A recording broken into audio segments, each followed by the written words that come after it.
monde. Nous allons démarrer notre webinaire consacré au contrat type général.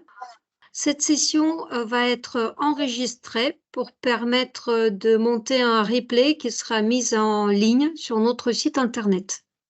Alors, je laisse tout de suite la parole à notre expert, donc Stéphane, qui est déjà présent. Il est intervenu l'année dernière sur la relation de sous-traitance. Donc, c'était un webinaire qui était largement suivi et bien vu post-live, donc en replay. Et aujourd'hui, il revient avec le contrat type. Juste petite information, nous avons terminé, donc vous savez très bien que les contrats types sont revus régulièrement, donc ce sont des négociations entre l'administration d'une part, les organisations professionnelles patronales de l'autre part et les organisations des chargeurs. Nous avons terminé le contrat type citerne et nous allons entamer, peut-être en février ou en mars, le contrat type température dirigée. Bienvenue sur ce webinaire donc sur le contrat type général, comme le précisait Olga à l'instant. Sujet qui suscite pas mal d'intérêt, puisque je vois que vous êtes nombreux, quand même 84 participants, c'est chouette. Je vais vous partager tout de suite mon écran de présentation. J'espère que ça marche, ça a l'air en tout cas. Et voilà. Alors, avant de rentrer sur le sujet, simplement pour me présenter rapidement. Donc en fait, je fais partie de CPTL, qui est Cap Performance Transport Logistique. On est un groupe de 7 consultants et on accompagne uniquement les entreprises de transport. On ne fait pas pour les chargeurs, on ne fait pas pour... voilà, on se dédie aux entreprises de transport pour leur mise en performance. Et en fait, ce qu'on propose, c'est donc des solutions avec des audits et des diagnostics 360 degrés sur la stratégie, l'organisation, le pilotage de votre activité au quotidien, les actions commerciales, votre rentabilité, le management du risque et la transformation digitale. Alors je dis et, il y a d'autres sujets sur lesquels on vient, mais voilà les principaux. Donc voilà, c'est simplement pour vous présenter CPTL rapidement. Moi, je suis issu du transport, où en fait j'ai été responsable juridique chez Kuehne+Nagel pendant 11 ans. Et ça fait une douzaine d'années maintenant que je fais des formations sur la réglementation de transport.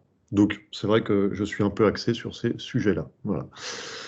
Alors, pour rentrer tout de suite donc, sur l'objectif de ce webinaire, l'objectif c'est quoi? C'est que vous connaissiez bien le cadre réglementaire du transport routier au travers du contrat type général, que ça vous permette de bien appréhender les obligations des parties dans ce contrat type et de découvrir un peu nos conseils sur comment est-ce qu'on utilise ce contrat type, puisque c'est une notion qui, on va le voir très rapidement, est une notion qui est assez compliquée à faire passer au niveau des clients, qui est quelque chose en plus d'assez atypique dans le droit. Donc on va pouvoir évoquer tout ça. Alors bien sûr, le format de webinaire, c'est un format qui est assez rapide. On vous laissera une quinzaine de minutes à la fin du webinaire pour échanger vos questions, vos réponses. Ce sera avec plaisir. Donc vous allez voir, j'ai envie de vous faire connaître le contrat type et de vous le faire découvrir de manière assez détaillée et assez précise, pour que vous vous souveniez bien de ce qu'il y a à l'intérieur. En revanche, effectivement, ce sera quand même en 30 minutes, donc ce sera assez rapide. Voilà. Alors, sur l'organisation du webinaire, comment ça va se passer? Ça va être en 4 temps. Je vais déjà avoir une overview un peu, qu'est-ce que c'est qu'un contrat type et comment ça marche. Ensuite, vous présenter rapidement, en mettant sur Internet le contrat type général, en vous montrant à quoi ça ressemble en vrai, en réel. Voilà. Et puis ensuite, je détaillerai les obligations des parties. Je choisis de vous le présenter de cette manière-là parce que ça me paraît la manière la plus cohérente de présenter ça. Donc en disant, voilà, votre client, donneur d'ordre, ses obligations quand il commande un transport, c'est de vous communiquer certaines informations. Vous, vos obligations en tant que transporteur, ça va être telles obligations. Et puis ensuite, on verra qu'il y a des points un peu particuliers, là, tout ce qui est le contre-remboursement et la réparation des dommages, avec les limites de responsabilité. Donc là aussi, un petit topo rapide. Et après, les 6 points majeurs d'attention que moi je relève comme des problématiques quotidiennes chez les transporteurs et chez vos clients, qui sont axés autour de la gestion des palettes, tout ce qui est qui fait le chargement, qui fait le déchargement, la non-restitution des documents émargés par le destinataire, l'immobilisation du véhicule quand on vient livrer, les empêchements au transport et à la livraison, donc ça c'est quand on ne peut pas livrer parce qu'il y a un événement imprévu. C'est assez à la mode en ce moment avec les histoires d'agriculteurs. Donc voilà, donc tout ça, voilà, qu'est-ce qu'on fait dans ces cas-là? Comment est-ce qu'on doit réagir? Et puis pour finir, la durée du préavis, puisque quand on veut arrêter une relation régulière avec un transporteur ou avec un client, hein, la réciproque est vraie, il faut respecter un certain préavis. Et donc voilà, je vous dresserai rapidement toutes ces informations. Alors, pour commencer, qu'est-ce qu'un contrat type réglementaire? Alors, ce qu'il faut savoir, c'est quelque chose d'assez atypique. Je vous disais tout à l'heure dans le droit, ça n'existe à ma connaissance qu'en transport routier. C'est-à-dire qu'il n'y a aucun autre domaine du droit qui vient vous dire, à défaut d'accord écrit entre les parties, on va appliquer ça. Voilà. Et donc, c'est quelque chose qui est vraiment particulier. C'est quelque chose que vos clients... alors, je ne vous connais pas tous, mais je sais que dans le transport, déjà, on tombe dans le transport un peu par hasard, pas forcément après avoir fait des études de transport. Et donc, on ne connaît pas forcément toutes ces dispositions qui sont très spécifiques. Alors, c'est là où je vais avoir un point d'attention déjà à vous signaler, c'est de vous dire, attention, quand on parle du contrat type avec un client, il peut ne pas comprendre de quoi vous parlez. Il peut se dire, mais on n'a pas de contrat signé entre nous, donc je ne sais pas pourquoi tu me parles d'un contrat type. Voilà. Donc c'est vraiment quelque chose sur lequel je porte votre attention, c'est quelque chose de très atypique en droit. Ça peut ressembler un peu dans l'idée de vos clients qui ont plutôt fait des études de commerce en général, à quelque chose qu'ils connaissent, c'est les incoterms. C'est-à-dire que quand on choisit un incoterm, on rattache derrière des obligations, on rattache derrière des droits et des obligations qui sont types, qui sont normés, qui sont normalisés. Et on peut dire que le contrat type, en ça, ressemble un peu aux incoterms. Voilà.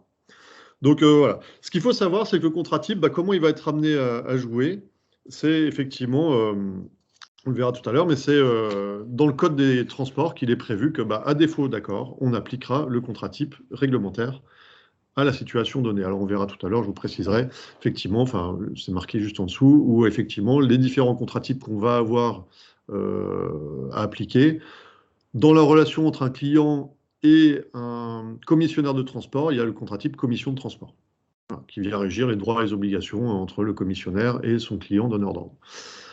Quand vous avez un commissionnaire qui fait appel régulièrement à un sous-traitant, cette relation-là, le cadre de cette relation, donc, de manière très générale, ça va être encadré par le contrat type sous-traitance. Et donc c'est celui-là sur lequel je vous avais fait déjà un petit topo, justement, comme le disait Olga l'année dernière, autour de la différence entre le contrat type sous-traitance et le contrat type location, les différentes obligations qu'il peut y avoir pour les parties dans ces deux contrats. Ensuite, ça, c'est tous ces contrats types définissent un peu le cadre de la relation. Et après, par contre, vous allez avoir des contrats types qui vont être dédiés à certaines activités, donc là, qui prévoient véritablement les modalités opérationnelles de tel type de transport. Donc, quand je dis les modalités opérationnelles, ça va être tout ce que je vous ai listé, mais notamment les délais d'immobilisation, qui réalise les opérations de chargement-déchargement. Si on prend le citerne dont Olga vient de vous parler, c'est effectivement qui branche les tuyaux, qui ouvre les vannes, enfin voilà quoi. Toutes les opérations qui concernent l'arrimage et le sanglage des marchandises, la gestion des supports de charge, les responsabilités associées, enfin bon, tout ça est réglé dans chaque contrat type. Donc il y a 6 contrats types dédiés à des activités spécifiques, donc la température dirigée, dont le gars vous disait qu'effectivement il n'a pas été révisé depuis un certain temps, et donc il va être révisé très prochainement. La citerne, qui vient juste, mais c'est pas encore publié, les fonds et valeurs, les animaux vivants, les porte-voitures et les marchandises indivisibles. Alors, pour information, ce petit slide que je vous projette, j'en ferai une version PDF que j'enverrai à TLF et qui sera disponible, je pense, Olga, vous nous confirmerez ça avec le replay. Avec le replay, voilà. Et donc, tout ce que vous voyez souligné en bleu, c'est des liens Internet. C'est-à-dire que si vous cliquez ici, ça vous renverra directement sur le code des transports de Légifrance avec le contrat type commission de transport. Voilà. Pareil pour la sous-traitance, location, etc. Et ce que vous dit la réglementation, c'est que si c'est aucun de ces 6 contrats types spécifiques qui s'appliquent à une activité n'est applicable, parce que vous ne faites pas du fonds et valeurs, de la citerne, ou si vous là, à ce moment-là, on va appliquer le contrat type général. Et c'est donc celui-là sur lequel on va intervenir aujourd'hui. Avant de rentrer précisément sur le contrat type général, comme je vous le disais, le contrat type, il a vocation à s'appliquer quand il n'y a pas de contrat écrit ou d'accord écrit entre les parties. Donc la première question qu'il faut se poser quand vous avez une problématique de quelles sont mes obligations vis-à-vis de mon client ou il y a un problème, comment est-ce que je dois gérer ce problème-là, la première question qu'il faut se poser, c'est est-ce qu'il y a un accord qui a été passé avec le client? Donc un accord, c'est quoi? Un accord, c'est un accord écrit. Le texte ne demande pas ou n'impose pas que ce soit un accord qui soit signé par les parties, mais il faut que ce soit écrit. Donc typiquement, vous recevez un ordre de transport par mail, vous recevez un mail, vous recevez un ordre d'affrètement, vous recevez des conditions d'organisation d'une opération. Vous êtes tenu, c'est écrit, à partir du moment où c'est écrit, vous êtes tenu par ce cadre-là. Voilà. Maintenant, quand il n'y a rien de prévu, c'est là qu'on va faire référence au contrat type. Voilà. Alors, il peut y avoir tout ce que vous appelez des cahiers des charges, des ordres de mission, des ordres de transport, une offre commerciale que vous avez faite. Alors, je reviendrai sur ce principe d'offre commerciale parce que à la fin, on verra que je vous dirai tous les 6 derniers points que je vais évoquer avec vous. C'est des points qui sont litigieux avec les clients. Et j'ai tendance à vous dire, plus on va prévoir, plus on va écrire les choses à l'avance et utiliser votre expérience pour ça. Mais plus vous prévoirez les choses à l'avance, donc par dérogation au contrat type, voilà, plus les choses seront claires et carrées avec vos clients. Et c'est ça qui évitera les litiges et c'est ça qui sera... Parce que le contrat type, alors Olga l'a dit, mais c'était à lire entre les lignes, mais effectivement, ça fait l'objet de négociations paritaires entre les chargeurs, les représentants des transporteurs, etc. Et pour le coup, effectivement, ce qu'il faut bien avoir en tête, c'est que c'est le fruit d'un consensus. Voilà. Il faut que tout le monde soit d'accord. Donc parfois, il y a des choses, on les écrit de manière assez floue pour ne pas froisser tel ou tel. Donc il y a des choses qui restent un peu vagues. Par exemple, si je prends le cas de l'annulation du transport par le client peut annuler un transport, ok, très bien. S'il annule le transport, à ce moment-là, il doit une indemnisation au transporteur qui est au maximum le prix du transport sur la base du préjudice prouvé. Mais il n'y a aucun moment, il y a marqué c'est 50% du transport la veille avant midi, 100%, non, tout ça, c'est pas précisé. Donc, soit vous le précisez dans des conditions commerciales, soit effectivement, c'est quelque chose qui restera un peu dans le flou et qui fera l'objet d'un accord avec votre client après moult négociations. Donc voilà, donc effectivement, déjà avoir cette notion du contrat type, simplement je vous dirais que l'avantage du contrat type, c'est quelque chose sur lequel vous pouvez vous appuyer quand vous êtes en situation un peu de tension ou de conflit avec un client ou avec votre transporteur, qui est de dire attention, prenons une base objective. Voilà. Ça nous donnera effectivement la référence réglementaire qui s'applique à défaut d'accord écrit, en l'occurrence, il n'y en a pas. Donc, pour le coup, on peut s'appuyer là-dessus et c'est ça qu'on va prendre en compte. Le contrat type général, donc je vous propose de faire un petit survol. En gros, vous allez voir, ça fait 12 pages, il y a 26 articles. Alors, ce n'est pas un truc qui est complètement illisible, c'est pour ça que je vais vous le montrer. C'est quelque chose qui va là, on va retrouver quoi? On va retrouver des définitions dans un premier temps. Il y a un terme qui est important dans les définitions, c'est la définition du colis, par exemple. On va retrouver les obligations des parties, on va retrouver toutes les modalités opérationnelles de l'organisation d'une opération de transport, la gestion de certaines situations particulières, les responsabilités et le préavis. Alors, et donc là, vous êtes sur le contrat type du coup général. Donc voilà comment ça se présente. C'est un article annexe à l'article D3222-1. Donc pour le premier article qui est l'objet du contrat, donc c'est le présent contrat pour objet le transport en régime intérieur par un transporteur public d'envoi quel que soit le poids pour lesquels il n'existait pas de contrat type spécifique. Voilà. Donc ça s'applique à tous les transports sauf s'il y a un contrat type spécifique qui s'applique. Donc tous les contrats de transport en France. Voilà. Donc c'est là où effectivement ensuite article 2 on va retrouver les définitions. Alors la seule définition qui est véritablement intéressante d'un point de vue juridique ou dans l'esprit des juges, c'est le colis. Par colis, on entend un objet ou un ensemble matériel composé de plusieurs objets, constituant une charge unitaire lors de la remise au transporteur, donc bac, caisse, cage, cantine, carton, conteneur, autre que UTI, c'est unité de transport international, donc c'est le conteneur maritime. Enveloppe, fardeau, fût, paquet, palette cerclée ou filmée, et c'est celle-là qui est intéressante. Donc c'est effectivement où on dit une palette cerclée ou filmée par le donneur d'ordre, c'est un colis, au sens du contrat type, comme on va l'appliquer tout à l'heure. Voilà. Donc vous le verrez, c'est voilà, la seule notion qu'il faut avoir en tête dans les définitions. Après, bon, c'est des définitions assez classiques. Le donneur d'ordre, tout le monde comprend bien ce que c'est. L'envoi, les jours non ouvrables, enfin bon. Tout ça est précisé, mais bon, à savoir. Ensuite, dans l'article 3, vous avez tout ce qui est les informations et documents à fournir aux transporteurs.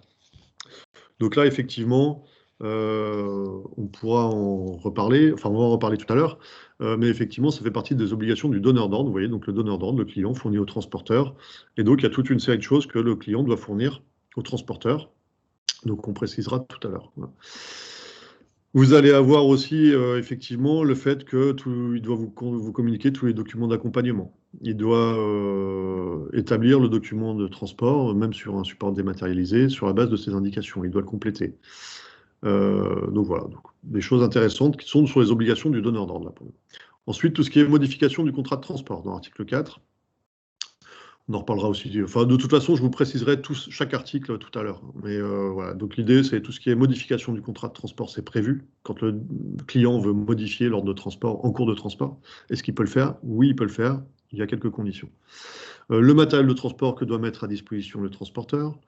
Les modalités de conditionnement, d'emballage. La formule qui est intéressante, c'est que la marchandise doit être emballée de manière à supporter un transport exécuté dans les conditions normales, avec ses manutentions successives. Donc voilà, donc après, on pourra aussi en débattre. Ensuite, il y a tout ce qui est qui fait les opérations de chargement, déchargement, calage, avec des petites spécificités. On va le voir là, il y a des césures dans le texte, les envois de moins de 3 tonnes, les envois de 3 tonnes et plus. Je vous ferai les précisions tout à l'heure. Il y a tout ce qui est le bâchage, le débâchage du véhicule, c'est opéré par le transporteur. Il y a tout ce qui est les modalités de livraison.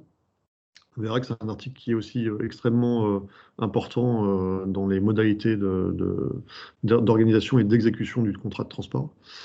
Vous allez avoir tout ce qui est les conditions d'accès au lieu, déchargement, déchargement. Donc, quand il y a impossibilité d'avoir accès au lieu, bah, ça doit être prévu de manière spécifique par le donneur d'ordre. Vous allez avoir tout ce qui est identification et surtout donc, la durée d'immobilisation du véhicule, dont on parlera tout à l'heure, le pesage, la défaillance du donneur d'ordre dans la remise de l'envoi, le retard du transporteur au chargement, l'annulation du transport par client, l'empêchement au transport. Donc l'empêchement au transport, c'est quand je suis en cours et qu'il y a des agriculteurs qui bloquent l'autoroute, qu'est-ce que je fais? Voilà.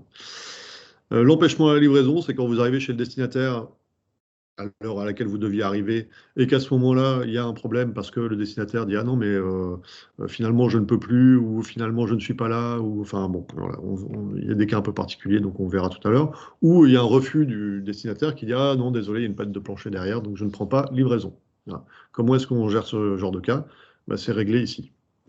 Ensuite, vous allez avoir tout ce qui est la rémunération du transporteur avec l'histoire des rémunérations des prestations annexes, les modalités de paiement, la livraison contre remboursement, dont je vous dirai un mot tout à l'heure, la présomption de perte de la marchandise quand elle n'est pas livrée depuis un certain temps. Et ensuite, vous allez avoir donc, tout ce qui est indemnisation pour perte avarie. Vous allez avoir le retard et l'indemnisation en cas de retard. Vous allez avoir la prescription, qui est un article qui est peu utilisé, puisqu'en fait, la prescription est définie dans le Code de commerce. Et puis, vous allez avoir l'article 26, donc, qui est le dernier, sur la durée du préavis. Voilà. Et donc, voilà, le survol du contrat type. Donc, c'est quelque chose, c'est des phrases qui sont simples, c'est des phrases qui sont compréhensibles par tout le monde, et donc, c'est quelque chose que je vous invite à au moins lire une fois, pour votre culture personnelle, pour votre... et vous vous rendrez compte, enfin, en tout cas, je pense qu'en le lisant une fois, vous enregistrerez le fait que il y a des réponses à certaines questions qu'on se pose. Il y a des réponses à certaines questions que peuvent avoir nos clients ou vos clients. Et pour le coup, voilà, avoir une réponse uniforme, fiable, et qui soit donnée par tout le monde, par tous vos exploitants, quel que soit l'exploitant qui répond au téléphone, on est capable de dire, ah bah oui, non, mais le référentiel nous dit ça. Bon, par contre, on va faire un geste commercial, je vous en parlerai à la fin. Et ça donne, Stéphane, excuse-moi, mais ça donne aussi les idées sur vos droits. Quelquefois, les transporteurs, ils pensent pas qu'ils peuvent demander ceci en cas de difficulté ou cela, ou facturer. Et donc, ça vous donne un cadre et puis à quoi vous pouvez vous tenir. Donc, il n'y a pas que des responsabilités, mais aussi les droits des transporteurs qui sont précisés. Exactement, les gars. Alors c'est vrai que c'est intéressant de le signaler et j'avais prévu de vous en parler un petit peu plus tard. Mais effectivement, on verra, hein, quand je vous parlais des durées d'immobilisation, au-delà de la durée d'immobilisation du véhicule, que peut faire le transporteur? Il y a deux choses qu'il peut faire. Il peut, soit repartir, quand les opérations de chargement ou de déchargement n'ont pas commencé à l'issue du délai d'attente, bah, à ce moment-là, il peut effectivement repartir et donc faire ce qu'on appelle, bon, enfin, je vous expliquerai tout à l'heure, mais en gros, vous faites un avis de passage et puis vous dites, bon, bah, pour le coup, la marchandise est disponible à tel endroit, merci de nous dire quand est-ce que vous voulez venir la récupérer à vos frais, bien évidemment. Voilà. Ce que personne ne fait.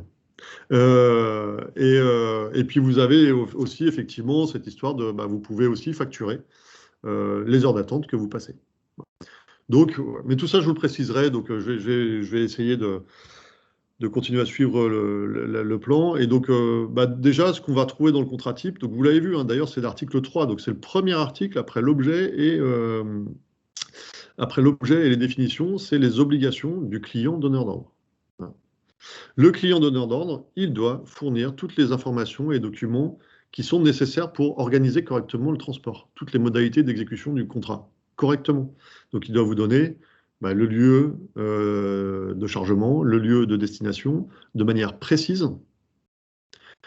On verra tout à l'heure, ça peut avoir des conséquences dramatiques si vous livrez le mauvais destinataire. Ça fait partie des obligations du transporteur. En gros, vous, quand vous êtes transporteur, vous prenez en charge le bien le plus précieux de votre client.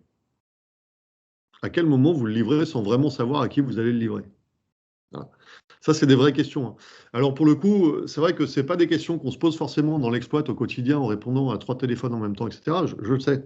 Mais le truc, c'est qu'il faut avoir en tête que plus vous serez carré sur ces choses-là, moins vous aurez de risques de perdre une semi-remorque un jour. Voilà. Parce que ça arrive quand même. Donc, bien avoir en tête, effectivement, que bah, tout ce que le client, déjà, il doit vous fournir toutes ces informations-là sur les modalités d'exécution. Il doit vous fournir aussi toutes les informations sur la nature des marchandises, les particularités de la marchandise. Si c'est du fret sensible, s'il y a des spécificités qui ne sont pas apparentes dans la marchandise. Voilà. Donc, tout ça, c'est des choses pour que vous puissiez, bah, en soi, organiser le transport correctement. On va prendre un exemple tout bête. S'il vous dit que c'est des aliments à transporter, vous pourriez lui poser la question, mais attendez, c'est des aliments à transporter en température dirigée ou Ah, mais c'est du chocolat. Oui, mais si c'est en été, on ne va pas le transporter dans les mêmes conditions. Il faut mettre une semi-frigorifique. Voilà. Donc, c'est ces points un peu là d'alerte qu'il faut avoir. Et c'est pour ça qu'il faut demander à votre client. Et il faut être, sachant qu'il doit le faire, du coup, il doit vous le donner puisque c'est prévu dans le contrat type. Donc ça, première chose. Ensuite, le client est responsable de tout ce qui est conditionnement, emballage et étiquetage. Donc là aussi, hein, le conditionnement, je vous le disais, c'est de façon à supporter un transport exécuté dans les conditions normales et des manipulations successives intervenant au cours de transport. C'est quelque chose qui est très important. On va dire qu'une marchandise qui bouge toute seule dans le camion, elle n'avait pas à bouger toute seule. Alors ça, on le verra, c'est un peu plus dans la gestion des litiges ultérieurs. C'est quelque chose qui est très compliqué à faire valoir. Vous ne pouvez pas, par exemple, prendre une réserve au départ en disant emballage insuffisant. Ce n'est pas une réserve qui est suffisamment caractérisée. Et donc, elle ne vous dédouanera pas si à l'arrivée, la marchandise a bougé. Donc, c'est quelque chose sur lequel, bon, en général, l'emballage insuffisant nécessite une expertise. Mais on peut utiliser des événements récurrents, par exemple, en disant, attendez, à chaque fois qu'on transporte vos marchandises, ça bouge dans le camion, c'est qu'il y a un problème de conditionnement. Voilà. Donc, ça évite d'aller devant le juge pour demander à un expert, etc. Ça peut se régler de manière amiable. Donc, il faut savoir utiliser ce genre d'argument, la récurrence, la répétitivité des événements. Mais voilà, c'est de la responsabilité de votre client. Donc là, s'il y a des problèmes de conditionnement, la marchandise qui bouge, etc., vous pouvez prendre le contrat type et puis dire au client, ben voilà, c'est vous qui devez faire en sorte que ça ne bouge pas pendant un transport exécuté dans les conditions normales. Et je vous dirais même que le coup de frein violent, parce qu'il fallait éviter d'écraser le petit chat qui traversait la route, ça fait partie d'un transport exécuté dans les conditions normales. Voilà.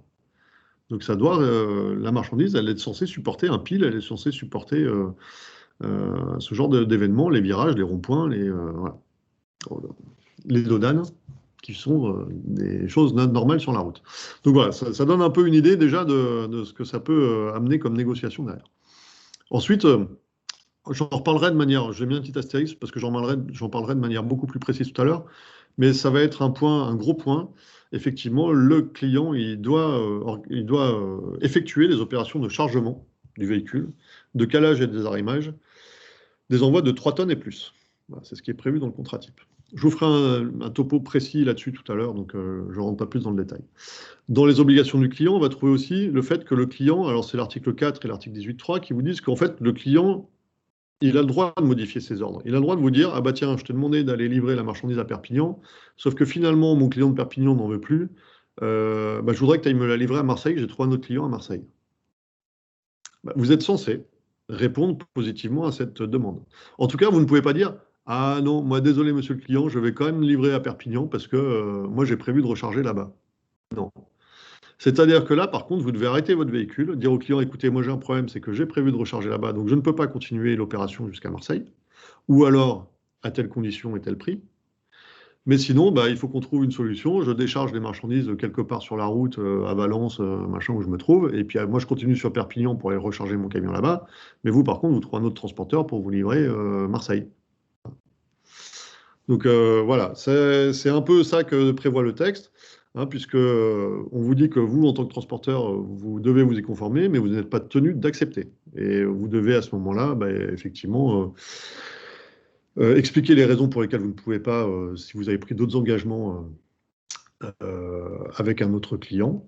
Et en revanche, si vous acceptez, bah, réajuster le prix initial. Ensuite, dans les obligations du donneur d'ordre, effectivement, l'article 10 vous parle des lieux accessibles sans contrainte ni risque particulier. Alors, là aussi, c'est intéressant, mais ça veut dire quoi? Quand on me dit il faut aller livrer des chantiers ici et là, il y a toujours des problématiques de camions qui sont embourbés, on ne peut pas livrer parce que c'est chez un particulier et en fait, on ne peut pas rentrer par la grille du portail. Enfin, toujours ce genre de choses. Toujours. Et donc, c'est là où effectivement, il faut avoir le nez, il faut avoir l'expérience, hein, mais ça, vous l'avez beaucoup plus que moi. Et de se dire, attendez, vous êtes en train de me dire ça, mais où est-ce qu'on va exactement? Parce que s'il faut que je prévoie des moyens spécifiques pour aller livrer tel chantier, ou s'il faut prévoir des moyens spécifiques pour aller livrer chez le particulier au fin fond de sa cour, qui n'est pas accessible avec une semi, donc ça veut dire qu'il faut que je transborde dans un plus petit véhicule, enfin, toutes ces modalités opérationnelles. Voilà. Il faut que vous ayez la puce à l'oreille assez rapidement et en vous servant de votre expérience pour pouvoir prévoir ces modalités-là. Voilà. En tout cas, ça fait aussi partie des obligations du donneur d'ordre. Donc, quand il ne vous l'aurait pas signalé, vous pouvez lui dire attendez, le contrat type prévoit bien que vous deviez me le dire. Vous avez juste omis de me le dire. Maintenant, comment on fait? Je suis obligé de livrer avec un autre camion. Je n'avais pas prévu ça. Donc, là aussi, renégociation du prix. Voilà. C'est à ça que ça sert le contrat type pour moi. C'est la base de négociation objective. Et puis après, vous allez avoir donc, la défaillance dans la remise de l'envoi ou l'annulation par le client du transport. Alors, c'est un article qui est intéressant, mais c'est ce que je vous disais tout à l'heure, où en fait, donc ces articles-là vous parlent de quoi? Ils vous disent simplement que le client, il peut effectivement annuler le transport. À partir du moment où il va annuler le transport, alors je vais vous le lire, hein, l'article, il dit l'annulation du transport par l'une ou l'autre des parties, annoncée moins de 24 heures avant le jour convenu ou l'heure convenue de la mise à disposition du véhicule, au chargement, ouvre droit, en cas de préjudice prouvé, à une indemnité qui ne peut excéder le prix du transport convenu. Voilà.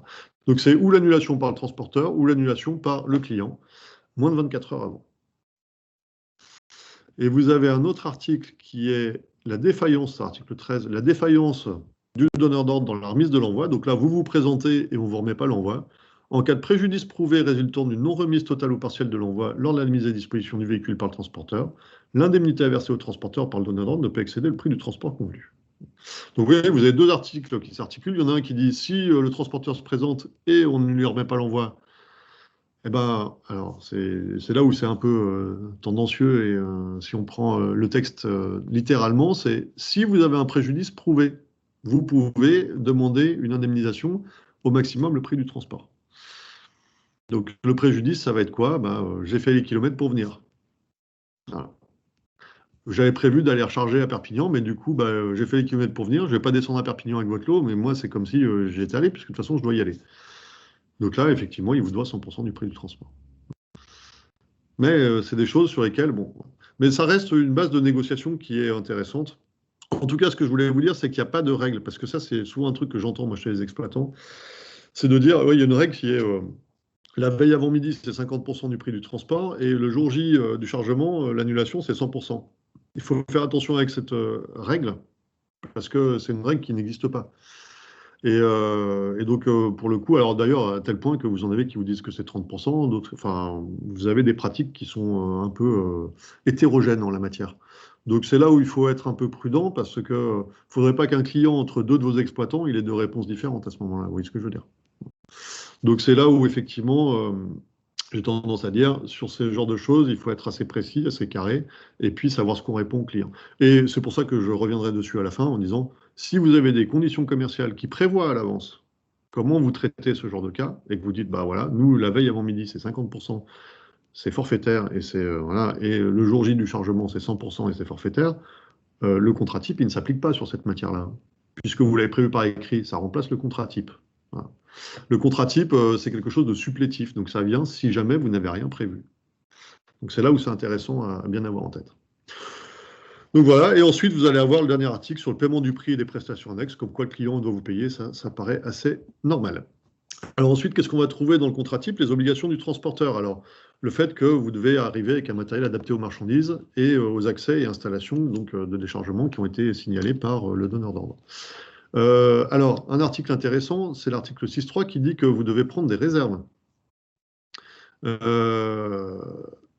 Lorsque, au moment de la prise en charge, le transporteur n'a pas les moyens raisonnables de vérifier l'état apparent de la marchandise et de son emballage, ainsi que l'existence effective de l'étiquetage, des marques et numéros apposés sur le colis, il formule sur le document de transport des réserves précises et motivées. Voilà. Ces réserves n'engagent le donneur d'ordre que s'il les accepte. À défaut d'acceptation par le donneur d'ordre, le transporteur peut refuser la prise en charge.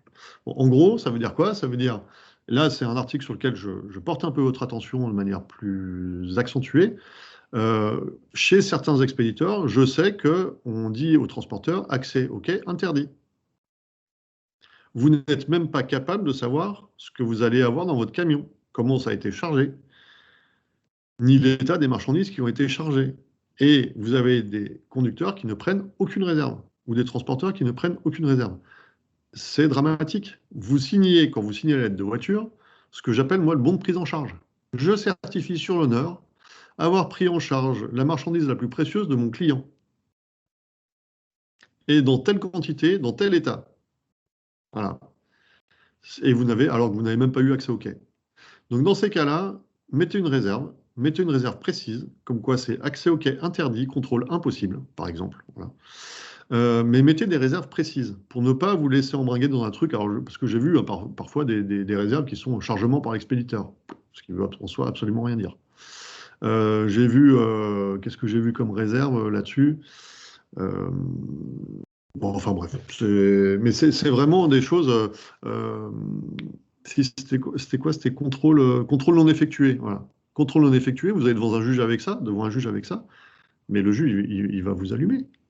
Pourquoi? Parce qu'il vous dit, attendez, vous prenez la marchandise la plus précieuse et vous me dites que vous n'êtes même pas là pour contrôler, que vous préférez aller prendre le café.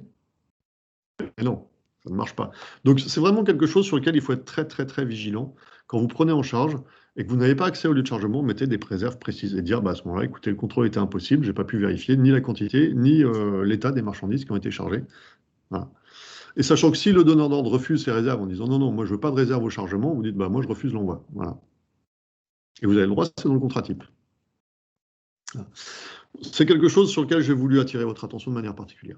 Ensuite, effectivement, dans l'article 7, on va trouver aussi le fait que le transporteur doit charger, décharger et livrer les envois de moins de 3 tonnes. Là aussi, je reviendrai de manière plus précise tout à l'heure. Dans le 7.2.1, la reconnaissance extérieure du chargement qui est fait par le client, on disait tout à l'heure, par le donneur d'ordre, par le chargeur, et les réserves si jamais il y a des problèmes au moment du chargement, avec la vérification aussi du fait que ça ne compromette pas la sécurité des usagers de la route. Voilà. Donc ça, ensuite il y a tout ce qui est les opérations de bâchage et débâchage du véhicule. Le fait que vous devez vous conformer en tant que transporteur au protocole de sécurité quand vous êtes chez le chargeur. Les articles 14 et 15 parlent du retard au chargement de la part du transporteur, celui que je vous disais tout à l'heure. La défaillance ou l'annulation par le client ou par le transporteur. Tout ça, je vous en ai déjà parlé. Vous allez avoir... Ah non, le retard au chargement, pardon, je vais repréciser parce qu'il y a ça aussi qui est prévu. Retard au chargement, voilà. Retard ou défaillance du transporteur au chargement. Retard en cas de rendez-vous ou de plage horaire. Donc quand vous avez quelque chose qui est précis avec le client sur vous devez venir charger à telle heure. En cas de rendez-vous de plage horaire, le transporteur doit aviser le donneur d'ordre de tout retard dès qu'il en a connaissance. Alors ça, on le verra, c'est quelque chose, là aussi, où je trouve que les transporteurs sont un peu légers. C'est sur l'information des donneurs d'ordre. Mais bon, on va en reparler de manière plus précise. Si le retard estimé ou égal ou supérieur à 2 heures, et s'il risque d'entraîner un préjudice au donneur d'ordre, ce dernier peut rechercher immédiatement un autre transporteur. Donc en gros, ce que vous dit le texte, c'est que vous devez informer votre donneur d'ordre qui a le droit de changer de transporteur si le retard annoncé est supérieur à 2 heures. Voilà. Et à ce moment-là, en cas de préjudice prouvé résultant de la défaillance du transporteur, l'indemnité à verser au donneur d'ordre ne peut excéder le prix du transport convenu. Donc voilà ce qui est prévu aussi, c'est-à-dire que si vous êtes en retard de plus de 2 heures, potentiellement, il peut prendre un autre transporteur à vos frais, au maximum le prix du transport qui était prévu avec vous. Donc s'il veut déclencher un express, s'il veut, c'est à ses frais. Vous ne devez que le transport qui était convenu avec vous. Voilà. Ensuite, donc, tout ce qui est en cas d'empêchement au transport, vous devez demander des instructions. Donc là aussi, j'insiste, hein, dans les obligations du transporteur, en fait, on va le voir partout. Qu'est-ce que vous devez faire quand il y a un problème? Demander des instructions, parce que ce n'est pas vos marchandises, c'est celles de vos clients.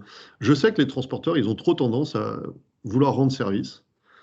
Ils le font de manière automatique, ils le font de manière pour rendre service. Seulement, si ça se passe mal, ça vous sera reproché. Voilà. Donc, ce que je vous conseille, c'est plutôt d'aller chercher l'instruction de votre donneur d'ordre en lui disant, voilà, il y a ça, il y a un petit problème, c'est pas très grave, mais voilà, il se passe ça. Qu'est-ce que vous voulez qu'on fasse? Comment est-ce que vous voulez qu'on procède?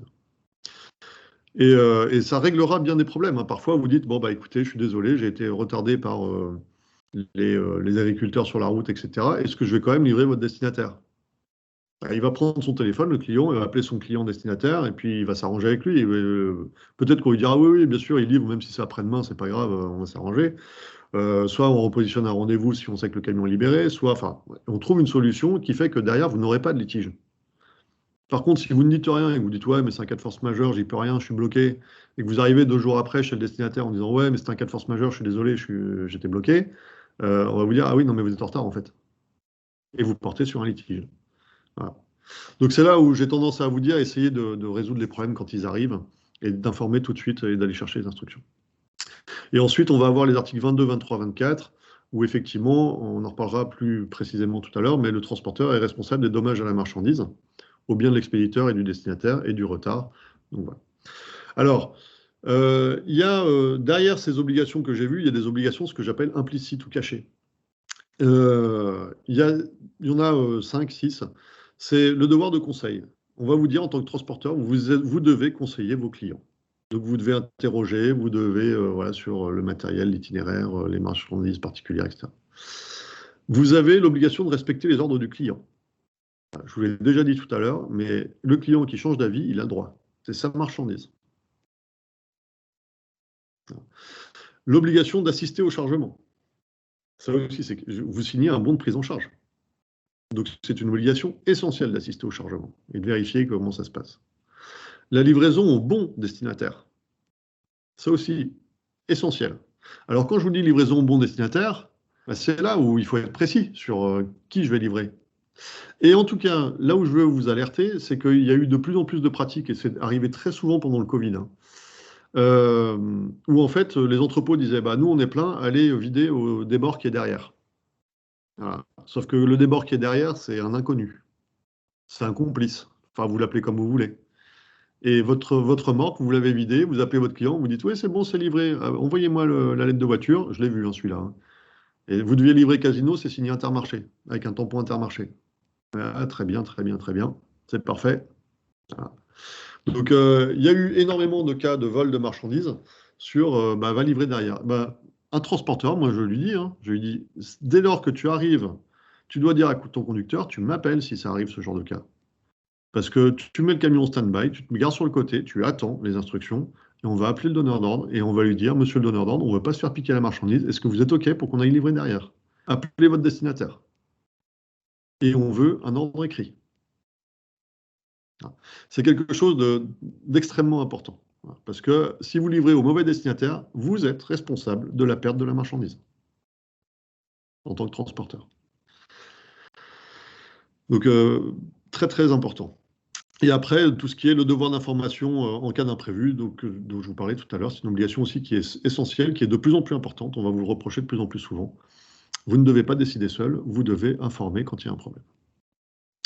Les spécificités, il y a le contre-remboursement. Alors, je ne suis pas un grand spécialiste du contre-remboursement, donc je ne vais pas m'étaler sur le sujet. En tout cas, ce qui est prévu dans le contrat type, c'est que ça doit être demandé à l'avance par le donneur d'ordre. C'est le transporteur donc, qui reçoit le règlement du destinataire et qui doit prévenir le client s'il y a un problème sur le règlement du destinataire, si ce n'est pas prévu, si ce n'est pas selon le bon format qui était prévu, est-ce que c'était un chèque, est-ce que c'était... voilà. Et vous avez 8 jours après pour retransmettre ce règlement au client. Et ensuite, dans les particularités qu'on va trouver dans le contrat type général, c'est l'indemnisation des litiges et des retards. Alors, l'indemnisation des litiges, elle se fait avec une limite de responsabilité, où là, on va refaire la césure dont je vous parlais tout à l'heure pour le chargement-déchargement. On refait la césure donc pour la limite de responsabilité. En moins de 3 tonnes, c'est 33 € par kilo perdu.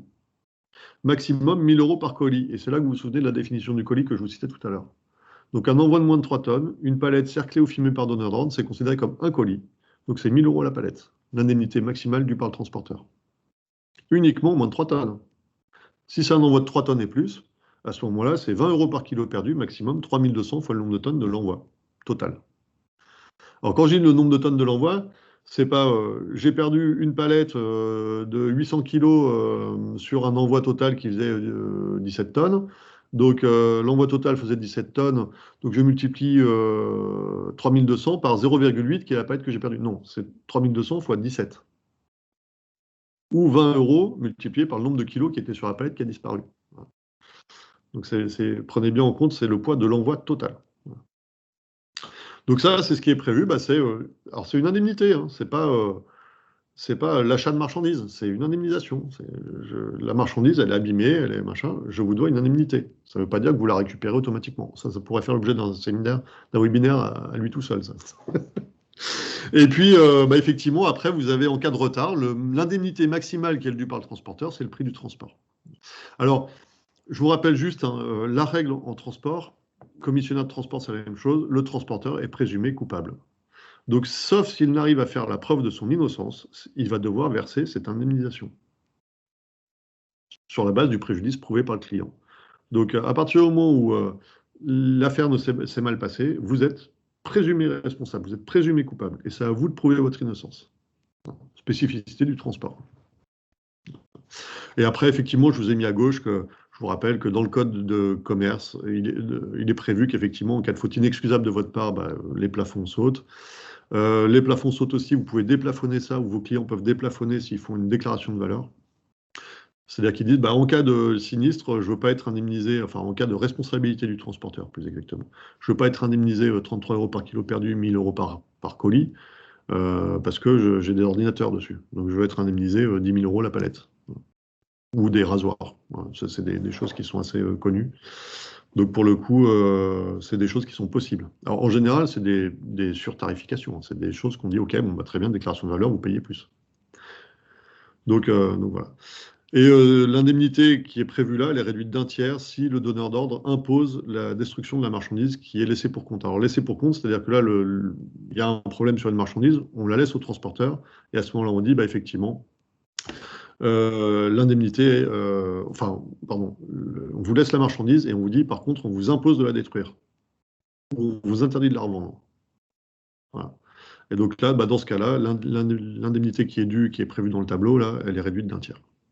Par rapport à ces obligations du transporteur, nous, nos conseils, c'est demander toujours des précisions à vos clients, notamment en cas d'imprévu de contretemps, et de tout formaliser par écrit. C'est là qu'on saura que vous avez respecté vos obligations de transporteur. Et comme vous êtes présumé responsable, c'est à vous de prouver que c'est pas au client, c'est à vous de le prouver, que c'est ce qui a été convenu au téléphone, que c'est ce qu'on avait convenu avec le destinataire, que c'est ci, que c'est là, que c'est... Voilà. Donc c'est là où je vous dis l'importance de l'écrit dans la réglementation de transport. Alors ensuite, mes 6 points d'attention, je vais essayer d'être rapide, mais la gestion des palettes Europe. La gestion des palettes Europe, ce qu'il faut savoir, c'est que le contrat type, il est très clair sur le sujet. Il vous dit quoi, à l'article 6.6, que les palettes Europe, les supports de charge utilisés pour le transport font partie intégrante de l'envoi. Le poids est inclus dans le poids brut déclaré. Dans le cadre du contrat de transport, les supports de charge ne donnent lieu ni à consignation, ni à location au transporteur qui n'effectue ni collecte, ni fourniture, ni opération dite de reprise, ni retour. Toute instruction comptable constitue une prestation annexe faisant l'objet d'une rémunération spécifique en application de l'article blablabla, blablabla, machin. Et 6.7, le transport de support de charge vide fait l'objet d'un contrat de transport distinct. Une autre opération de transport, une autre facture, quoi. Enfin, voilà. Donc ça aussi, c'est quelque chose sur lequel tous ces... Oui, c'est de la palette Europe, donc elle est consignée, donc il faut les changer, même pas en rêve. C'est soit c'est quelque chose de prévu, et moi je prends souvent l'exemple, quand j'illustre ça, avec des clients qui sont un peu réfractaires sur cette idée-là, je leur dis, mais en international, à quel moment vous faites l'échange des palettes? Ça n'existe pas, qu'elle soit Europe ou pas Europe, on s'en fiche, ça n'existe pas. Voilà. Donc en France, on se met des clous dans les planches, on va dire ça comme ça, si ce n'est une balle dans le pied, avec ces histoires de palettes, là où normalement il ne devrait pas y avoir de problème. Donc ça, c'est quelque chose sur lequel j'insiste lourdement, c'est des vrais enjeux hein, économiques pour les transporteurs. Aujourd'hui, on parle de 15 euros, 20 euros la palette. Vous en mettez combien dans votre camion? Et vous faites le ratio entre ce que vous facturez au client pour transporter sa marchandise et ce que lui va vous facturer en palette si vous ne les rendez pas. Et vous allez vous dire, tiens, c'est marrant, il y a pour plus cher de palette que de transport là-dedans. Donc ça, pour moi, c'est un vrai sujet. Hein. Donc soyez très précis avec vos clients, faites des conditions commerciales, faites des choses, soyez précis en disant, bon ben voilà, moi les palettes Europe, je les gère, je ne les gère pas. Si je les gère, c'est tel tarif. Voilà. Et si on vous dit, ah non, non, mais nous, c'est intégré dans... Oui, attendez, nous, le contrat type prévoit que... Donc c'est des choses qui sont vraiment à avoir en tête. Ensuite, les opérations de chargement-déchargement, je vous ai prévu un petit laïus là-dessus aussi. Effectivement, l'article 7 dit bah, il y a les envois de moins de 3 tonnes et les envois de 3 tonnes et plus. Envois de moins de 3 tonnes, c'est le transporteur qui charge, cale, arrime et décharge. Alors, il décharge jusqu'où? Parce que souvent, j'entends à l'abri. Non, ça n'existe pas. Et le transporteur, il doit décharger, s'il livre un établissement industriel et commercial, au pied du véhicule. Alors, s'il y a un haillon, c'est au pied du haillon. Mais voilà, il ne va pas plus loin que ça. S'il va livrer un commerce de rue, alors une rue pavée, machin, etc., il doit livrer au seuil du magasin. Donc il doit effectivement remonter la rue pavée avec son tire-pale. Et pour les particuliers, c'est au seuil de l'habitation. Et pour l'instant, c'est jugé, je ne vous cache pas, que le seuil de l'habitation, c'est au 3e étage sans ascenseur. Hein. Ce n'est pas en bas chez le concierge. C'est par défaut. Hein. C'est pour ça que je voulais ramener en haut. C'est par défaut. On peut convenir autre chose. Mais par défaut, c'est comme ça que ça marche. Donc là aussi, soyez précis avec vos clients. Vous faites du B2C et vous voulez livrer du particulier à l'étage. Dire, bah non, c'est une prestation annexe parce qu'il faut qu'on soit 2 pour livrer la machine à laver. Et s'il n'y a pas d'ascenseur, c'est tel tarif. Voilà. Donc, vous voyez, c'est là où le contrat type n'est qu'un palliatif. Mais effectivement, du coup, il faut être précis. Et ensuite, 3 tonnes et plus, c'est l'expéditeur qui doit charger, caler, arrimer, et le destinataire qui doit décharger. Alors, à savoir que ce qui est prévu dans le contrat type, c'est que le transporteur donne des indications pour la répartition de la charge. Il vérifie que le chargement, le calage et l'arrimage ne compromettent pas la sécurité de la circulation. Sinon, il doit demander à ce que ce soit refait ou refuser le transport. Et il doit prendre des réserves en cas de dommage. Si les réserves ne sont pas acceptées, il peut refuser. Je vous l'avais déjà dit tout à l'heure. Mais... Ensuite, vous avez la non-restitution des documents émargés par le destinataire. Ça, c'est aussi quelque chose de très récurrent chez les transporteurs. Donc là, c'est pareil. Hein, je vous disais tout à l'heure, vous avez la marchandise la plus précieuse du client, vous signez le bon de prise en charge. Vous devez avoir la preuve certaine que ça a été livré chez le bon destinataire en plus. Alors, ce que prévoit le contrat type, parce qu'il y a eu des spécificités, il y a eu des pratiques qui ont été récurrentes sur le sujet, effectivement, ce que prévoit le contrat type, c'est de dire, quand ça arrive et que vous livrez les palettes sans avoir la signature du destinataire, vous pouvez mettre en place ce qu'on appelle une procédure de souffrance. Voilà. Donc, vous devez confirmer au donneur d'ordre la bonne livraison avant le lendemain midi. Ça, c'est l'article 9 du contrat type. Avant le lendemain midi, si vous avez fait cette confirmation en disant, voilà, j'ai livré hier soir à 17 h la marchandise en bon état, à ce moment-là, on va considérer que vous avez livré conforme. Donc, vous n'êtes plus présumé responsable des dommages, pardon. Vous n'êtes plus présumé responsable des dommages. Donc, c'est quelque chose qui est important à faire en termes de procédure. Et ce que je vous conseille derrière, c'est quand même d'avoir une preuve de la vraie livraison. Parce que vous pourriez dire, c'est bon, j'ai envoyé le mail, donc je suis responsable de rien.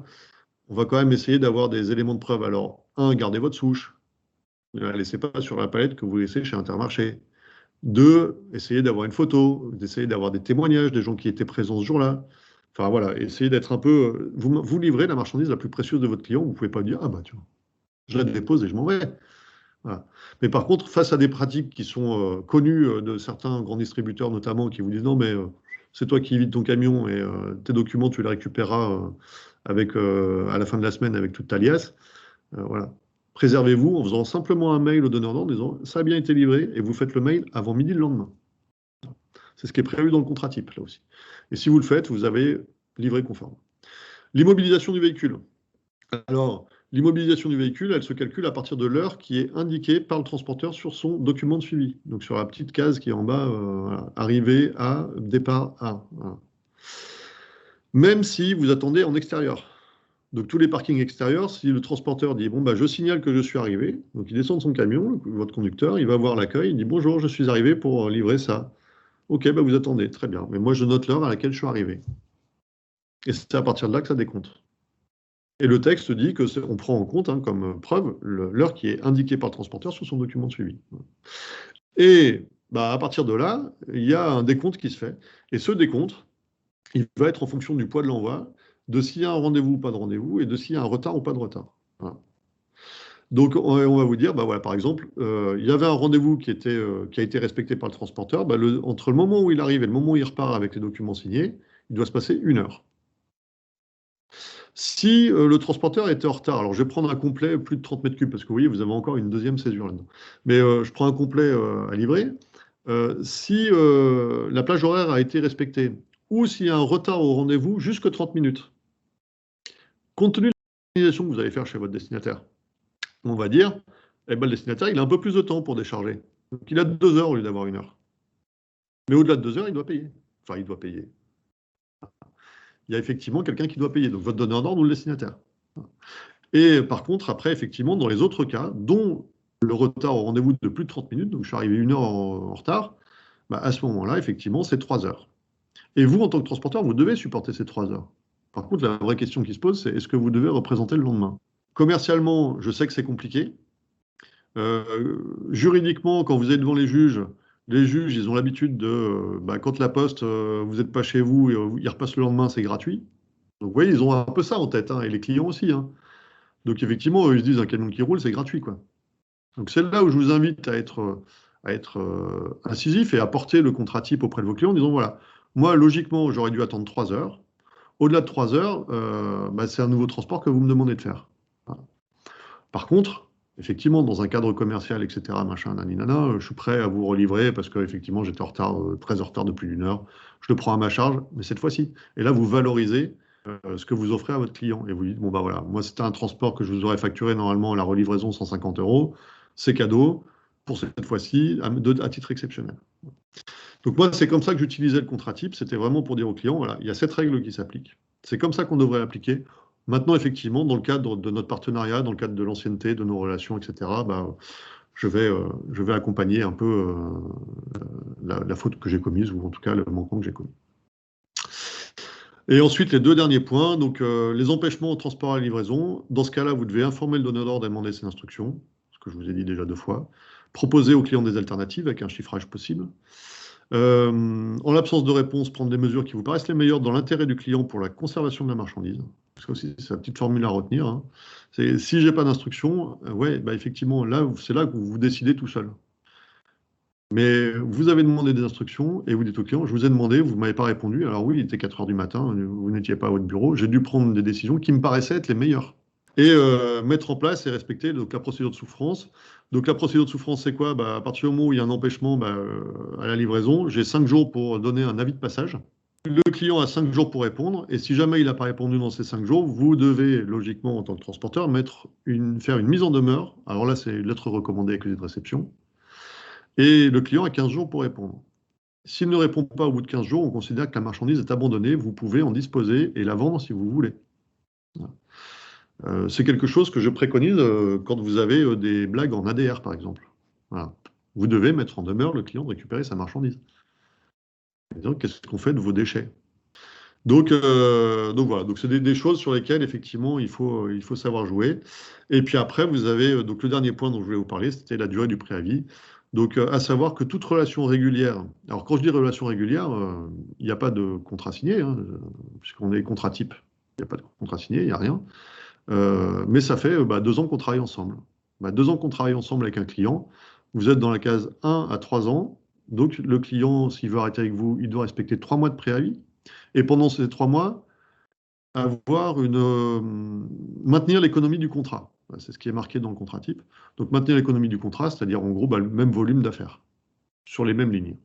Pour pas que ça autorise le client à penser qu'il va vous mettre sur une ligne pourrie au fin fond du 0,5, pour ceux qui ne savent pas le faire.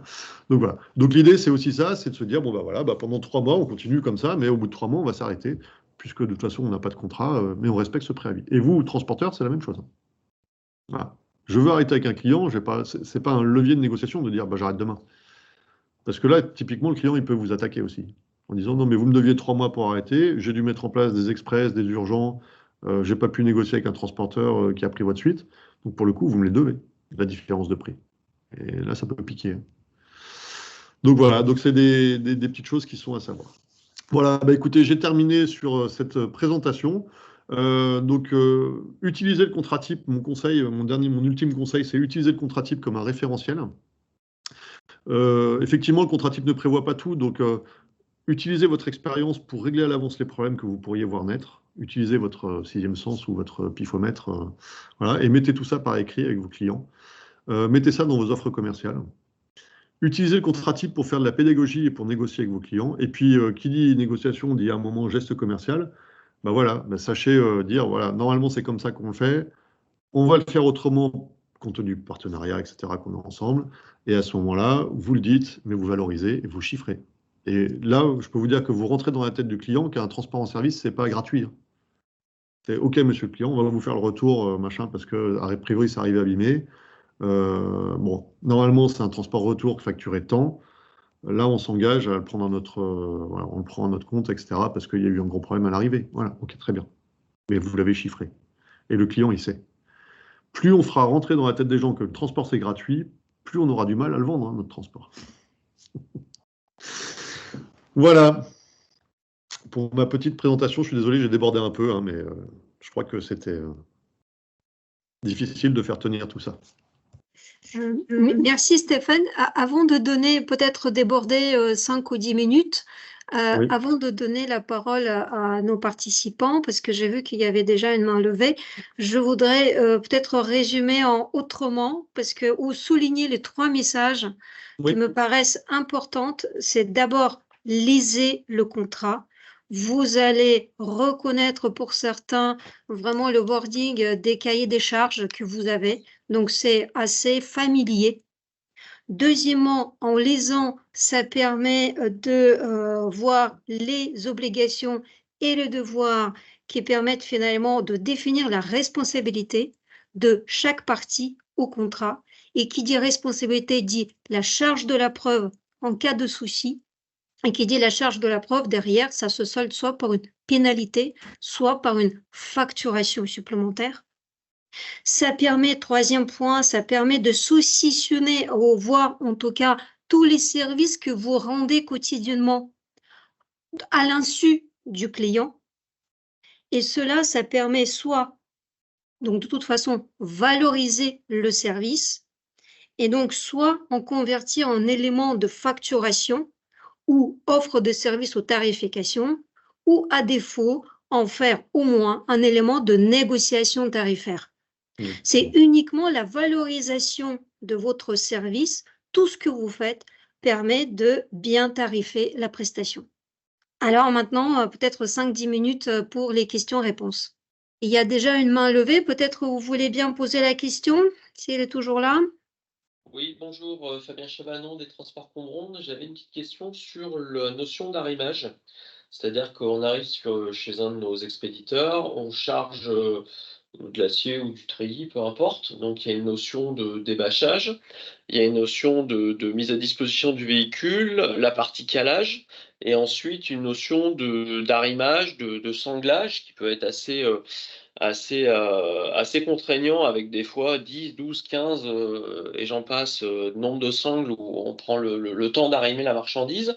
Où commence la responsabilité du chargeur et du transporteur et qui fait quoi en fin de compte? Est-ce que notre conducteur Voilà, il y a des us et coutumes, montent dans la SMI, met le calage, les tapis anti-glisse, etc. Est-ce que c'est vraiment de la responsabilité? Est-ce que c'est l'expéditeur qui doit le faire? Est-ce que l'expéditeur doit même sangler la marchandise il est responsable du rechargement à plus de 3 tonnes? Voilà, c'est cette partie manutention et temps passé qui est un petit peu opaque pour moi. Alors, effectivement, vous allez avoir une réponse dans l'article 7 du contrat type général. Alors, pas sur les tapis anti-glisse, mais ça, j'ai plutôt je dirais plutôt que c'est de la responsabilité du transporteur de mettre ses tapis anti-glisse. Mais par contre, effectivement, derrière, qui effectue le sanglage et avec quel sangle? Et en fait, ce que nous dit le contrat type, c'est quoi? C'est que c'est le transporteur qui met en œuvre les moyens techniques de transfert propre au véhicule, donc là on va plutôt parler des haillons, et qui fournit à la demande du donneur d'ordre des sangles en nombre suffisant, en bon état, conforme aux normes requises et adaptées à la nature et au conditionnement de la marchandise telles qu'ils lui ont été décrits. Alors, dans ce que vous me dites, ma meilleure réponse que je vais vous faire, c'est effectivement, c'est à vous de fournir les sangles au départ. Maintenant, votre expérience fait que quand vous allez charger cette treillis, le mieux, c'est de mettre en place un accord avec votre donneur d'ordre et de trouver la bonne orchestration de tout ça et de le mettre par écrit. Voilà. Parce qu'effectivement, après, va en découler votre chauffeur, s'il est au milieu des treillis et qui se bloque la jambe, etc., qui est responsable. Voilà. Si c'est prévu par écrit, on va respecter ce que vous avez prévu par écrit. C'est-à-dire que vous dites, bon, ben voilà, on avait prévu que ce soit le conducteur qui aille sangler, etc., machin. Bon, bah, il s'est fait mal, c'est un accident du travail. Voilà, et c'est pas de la faute du client. Par contre, si c'est pas prévu par écrit, bah, si c'était au client de sangler, et ce qui est le cas, hein, puisque après on vous dit, donc vous devez fournir, vous, le transporteur, les sangles. Par contre, envoi de plus de 3 tonnes, c'est l'expéditeur qui doit charger, caler, arrimer et sangler. Okay. Voilà. Donc il doit utiliser vos sangles pour sangler. Et donc c'est là où effectivement il peut y avoir ce jeu de est-ce que j'ai mon conducteur dedans, pas dedans, etc. Donc j'ai envie de vous dire, mettez les choses par écrit pour régler les problèmes. Voilà. C'est la meilleure réponse que je peux vous faire. Après, vous allez voir dans l'article 7, si vous le lisez en détail, vous allez trouver la réponse. Mais ça va être un peu en deux parties. Vous devez fournir les sangles, mais c'est votre client qui doit la sangler. Okay. Parfait, c'est clair. Merci. Voilà. Monsieur Merlet, groupe Ziegler. Je souhaitais avoir une précision concernant les indemnisations et la réduction d'entière. En cas de livraison, on n'a pas de laisser pour compte, mais il y a un sinistre sur la marchandise, on indemnise. D'après moi, la réduction d'entière ne s'applique pas. Et je voulais savoir quel était votre avis sur le sujet. Alors ça, c'est un vrai sujet. Il n'y a pas de réponse très arrêtée. Alors, il y a des réponses jurisprudentielles qui disent quand le transporteur, je sais pas, par exemple, vous livrez des produits type alimentaire. Le transporteur livre des produits alimentaires. On lui laisse pas pour compte, il y a une avarie à l'arrivée, bien sûr, et on le laisse pas pour compte au transporteur. Mais par contre, le client vous dit, ben moi j'ai dû tout détruire parce que j'ai une obligation sanitaire de tout détruire. Bon. Là, pour les juges, c'est clair et net, il n'y a pas de réduction d'un tiers. C'est-à-dire qu'effectivement, il n'a pas permis le sauvetage de la marchandise, mais de toute façon, il n'était pas autorisé par la loi. Donc, fin de l'histoire. Par contre, effectivement, quand le client garde quand même ses marchandises, mais qu'il n'y a pas de loi qui l'oblige à les détruire, là, il peut y avoir un vrai débat. Et ça, je ne vous cache pas qu'il n'y a pas de réponse très arrêtée. Alors, moi, j'ai tendance à lire le contrat type. Le contrat type vous dit précisément qu'il y a réduction d'un tiers que quand il interdit le sauvetage des marchandises laissées pour compte au transporteur. Donc, j'ai tendance à dire, si il les laisse pour compte, mais qu'il interdit le sauvetage, bah, à ce moment-là, il y a réduction d'indemnité. Si il ne les laisse pas au transporteur, il n'y a pas réduction d'indemnité. C'est un peu mon avis en lecture brute du texte. C'est mon avis aussi, mais ce n'est pas toujours l'avis de tout le monde, malheureusement. Oui, ça c'est clair. Je vous remercie. Je vous en prie. Olivier Bolloré Logistique, une question sur la responsabilité des chargeurs pour le contrôle des poids des véhicules. Un exemple sur un 20 mètres cubes, est-ce qu'ils ont l'obligation de vérifier si le camion a la capacité de prendre une charge supérieure à 1 tonne ou pas? Non. Il n'y a pas de... Il n'y a rien dans les textes qui oblige un expéditeur à vérifier la charge utile. Je vous dirais même qu'après, quand vous prenez le code de la route, puisque c'est le code de la route, ce qu'on va trouver, c'est que, vous, en tant que transporteur, vous n'avez pas le droit de mettre un camion en surcharge sur la route, donc c'est à vous de vérifier. 2, par contre, ce qui va être clair, et c'est R121.4, ouais, R121.4 pour la surcharge, où on va vous dire qu'effectivement, donc du code de la route toujours, qui vous disent qu'effectivement, la fausse déclaration qui entraîne une surcharge, par contre, là, est condamnable. Et c'est une amende de 1 500 €. C'est une contravention de 5e classe. Donc là, par contre, effectivement, on a ce double dispositif où vous, transporteur, vous mettez sur la route un camion surcharge, c'est 90 € par tranche de dépassement. Et par contre, votre donneur d'ordre qui vous a fait une fausse déclaration de poids, c'est 1 500 € d'amende.